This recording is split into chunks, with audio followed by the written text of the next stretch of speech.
Final में रोहित शर्मा की दहाड़ दुबई में खड़ा कर दिया रनों का पहाड़। चौके छक्कों की तबाही से गूंजा स्टेडियम। श्रेयस अय्यर ने चट्टान बनकर न्यूजीलैंड के जबड़े से छीनी जीत। 1 रन बनाकर आउट हो गए थे विराट। अटक गई थी रोहित शर्मा की सांस। फिर श्रेयस अय्यर ने चट्टान बनकर मचाई भीषण तबाही। भारत के 2 शेरों ने पलट दी हारी हुई बाजी। पहले वरुण चक्रवर्ती और कुलदीप यादव की जोड़ी ने कोहराम मचाया। फिर अय्यर और रोहित की जोड़ी का तूफान आया। फाइनल में टूट गए रोमांच के सारे रिकॉर्ड। चैंपियन ट्रॉफी के फाइनल में पूरे देश की सांसें अटक गई थीं। सबसे बड़े मुकाबले में विराट कोहली ने 1 रन बनाकर सरेंडर कर दिया था। न्यूजीलैंड के गेंदबाजों ने ऐसा पलटवार किया था। चमत्कार देखकर कप्तान रोहित शर्मा भी हैरान थे।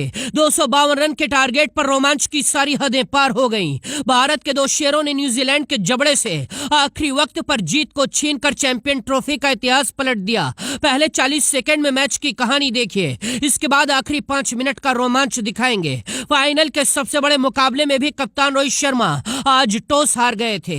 न्यूजीलैंड ने पहले खेलकर भारत के सामने 252 रनों का बड़ा टारगेट खड़ा किया था। शुरुआत में कुलदीप यादव और वरुण चक्रवर्ती की जोड़ी ने कोहराम मचाकर न्यूजीलैंड को घुटने टेकने पर मजबूर किया था।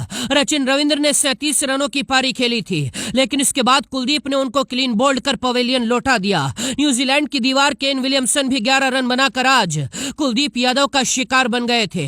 डेरेल मिचेल ने सबसे ज्यादा 63 रन बनाए थे।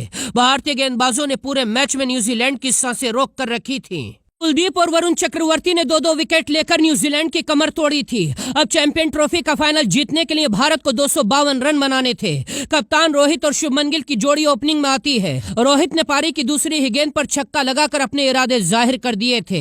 पावर प्ले में ही रोहित ने ताबड़तोड़ अटैक किया और न्यूजीलैंड के गेंदबाजों की धज्जियां उड़ानी शुरू कर दी, लेकिन शुभमन गिल 31 रन बनाकर आज आउट हो गए। जैसे ही शुभमन गिल पवेलियन लौटे, उनके पीछे पीछे विराट कोहली भी 1 रन बनाकर मिचेल ब्रेसवेल की गेंद पर LBW आउट हो गए। विराट का विकेट देखकर पूरे देश की सांसें अटक गई थीं। कप्तान रोहित शर्मा भी हैरान थे।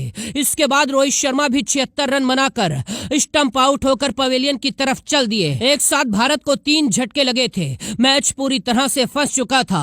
एक बार फिर श्रेयस अय्यर के कंधों पर भारत को मैच जिताने की जिम्मेदारी आ गई थी। श्रेयस अय्यर ने दीवार बनकर 62 गेंदों में 48 रनों की धुआंधार पारी खेली। 2 छक्के और 2 चौके लगाकर आउट हुए। इसके बाद अक्षर पटेल और KL राहुल ने कमान संभाली और अंत में रोमांच के सारे रिकॉर्ड टूट गए। हर ओवर में मैच पलटता रहा। अंत में चैंपियन ट्रॉफी के फाइनल में भारत को जीत मिली और भारत ने 12 साल बाद चैंपियन ट्रॉफी के खिताब पर कब्जा किया। इस जीत के बाद रोहित और विराट मानो ऐसे झूम रहे थे जैसे पूरी दुनिया को जीत लिया हो। दूसरी तरफ मिचेल सेंटनर और केन विलियमसन पहली बार आंखों से आंसू लेकर मैदान से बाहर निकल रहे थे। 12 साल बाद भारत ने चैंपियन ट्रॉफी का दूसरा खिताब जीता है। भारत की इस ऐतिहासिक जीत पर आज पूरे देश में आतिशबाजी हो रही है। आप भी टीम इंडिया को जीत की बधाई दीजिए और वीडियो को दोस्तों तक शेयर कीजिए।